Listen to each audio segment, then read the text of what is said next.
আসসালামু আলাইকুম viewers, cooking মিররের আজকের পর্বে থাকছে খুবই সহজ এবং খেতেও ভীষণ মজা ডিম দিয়ে চিচিঙ্গা ভাজি। রান্নার জগতে যারা নতুন তাদের জন্যই আমার আজকের এই আয়োজন। আশা করছি রেসিপিটি আপনাদের অনেক ভালো লাগবে এবং সাথে থাকবে কিছু ট্রিক্স অ্যান্ড টিপস। তো দেরি না করে চলুন রেসিপিটি দেখে নেওয়া যাক। ডিম দিয়ে চিচিঙ্গা ভাজির জন্য এখানে আমি হাফ কেজি চিচিঙ্গা নিয়েছি। চিচিঙ্গাগুলো প্রথমে খুব ভালোভাবে পরিষ্কার করে নিতে হবে। চিচিঙ্গাগুলো ঠিক এইভাবে ছুরি দিয়ে আঁচড়িয়ে উপরে যে খোসাটা আছে সেটা প্রথমে ফেলে দিতে হবে। আপনারা চাইলে বটি দিয়েও এই কাজটা করে নিতে পারবেন। এখানে সবগুলো চিচিঙ্গার খোসা আমি পরিষ্কার করে নিয়েছি।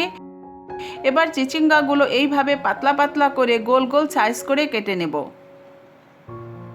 এখানে সবগুলো চিচিঙ্গা আমি এইভাবে কেটে নিয়েছি। এবার চিচিঙ্গাগুলো একটা বাটিতে নিয়ে এর ভিতর দিয়ে দেব হাফ চা চামচ লবণ। লবণটা এবার চিচিঙ্গার সাথে ভালোভাবে মাখিয়ে নেব। এই অবস্থায় লবণ দিয়ে চিচিঙ্গা মাখিয়ে নেওয়ার রিজনটা একটু পরে বলছি। মাখানো হয়ে গেলে এবার একটা ঢাকনা দিয়ে ঢেকে রেখে দেব জাস্ট 10 মিনিট। আচ্ছা, আমি যে লবণ দিয়ে মেখে 10 মিনিট চিচিঙ্গাগুলো ঢেকে রেখেছিলাম, এর ফলে দেখুন চিচিঙ্গা থেকে অনেকটাই পানি বের হয়ে এসেছে এবং চিচিঙ্গাগুলো কতটা সফট হয়েছে। এই সফটের কারণে চিচিঙ্গাগুলো ভেজে নিতে আমার কিন্তু বেশি সময় লাগবে না, খুব তাড়াতাড়ি চিচিঙ্গাগুলো সিদ্ধ হয়ে যাবে। তাই চিচিঙ্গা ভাজার সময় অবশ্যই এটা করে নিতে হবে। এবার চিচিঙ্গাগুলো পানি দিয়ে ধুয়ে পরিষ্কার করে তারপর পানি ঝরিয়ে নেব।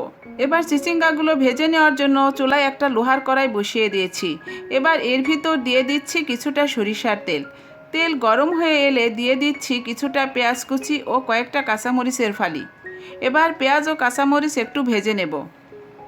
পেঁয়াজ ও কাঁচামরিচে যখন এইরকম একটা কালার চলে আসবে এবং সুন্দর একটা ঘ্রাণও বের হবে, তখন পানি ঝরিয়ে রাখা চিচিঙ্গাগুলো এর ভিতর দিয়ে দেব। এখন যেহেতু সবাই স্বাস্থ্য সচেতন, তাই লোহার কড়াইয়ে যে কোনো ভাজাভাজি করলে তেল যেমন কম লাগে, অন্যদিকে ভাজি খেতেও লাগে ভীষণ ভালো। তাই লোহার কড়াই ভাজাভাজির জন্য একদম পারফেক্ট। চিচিঙ্গাগুলো একটু নাড়াচাড়া করে নিয়ে এবার এর ভিতর দিয়ে দেব স্বাদ মতো লবণ। লবণ দিয়ে আবারও একটু নেড়ে নিয়ে এবার একটা ঢাকনা দিয়ে ঢেকে দেব 3 থেকে 4 মিনিটের জন্য।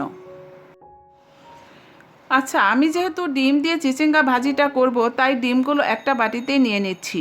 ডিমগুলো কিন্তু আমি ফেটিয়ে নেব না, এটা এইভাবে রেখে দেব। দেখুন এরই মধ্যে চিচিঙ্গাটা আমার অনেকটাই সিদ্ধ হয়ে গিয়েছে। এবার চিচিঙ্গাগুলো এইভাবে চারদিকে ছড়িয়ে নিয়ে এর ভিতর দিয়ে দেব ভেঙে রাখা ডিম। এবার চিচিঙ্গা দিয়ে ডিমটা ঢেকে দেব। তারপর একটা ঢাকনা দিয়ে আবার ঢেকে রাখবো 2 থেকে 3 মিনিটের জন্য। 3 মিনিট পর ঢাকনা খুলে নিচ্ছি। দেখুন ডিমটা কি সুন্দর সিদ্ধ হয়ে গিয়েছে। ডিম ফেটিয়ে না নিয়ে এইভাবে যদি ডিমটা দেওয়া যায়, তাহলে সবুজ চিচিঙ্গার ভিতর মাঝে মাঝে ডিমের কিছু হলুদ অংশ এবং মাঝে মাঝে ডিমের সাদা অংশ আলাদাভাবে দেখা যায়। ফলে দেখতেও যেমন লাগে ভালো, অন্যদিকে খেতেও লাগে ভীষণ ভালো। এখন আর ঢেকে দেব না। আমি কিন্তু এখানে কোনো হলুদ ব্যবহার করিনি। হলুদ ছাড়াই দেখুন কি সুন্দর কালার চলে এসেছে। আমার চিচিঙ্গা ভাজি প্রায় হয়ে এসেছে। এখন আরেকটু নাড়াচাড়া করে নিয়ে আমি ভাজিটা একটা বাটিতে উঠিয়ে নেব। অসম্ভব মজার এই ভাজি ভাত রুটির সাথে একদম জমে যাবে। আবার দেখা হবে অন্য কোনো রেসিপি নিয়ে। আপনারা সবাই অনেক বেশি ভালো থাকবেন। আল্লাহ হাফেজ।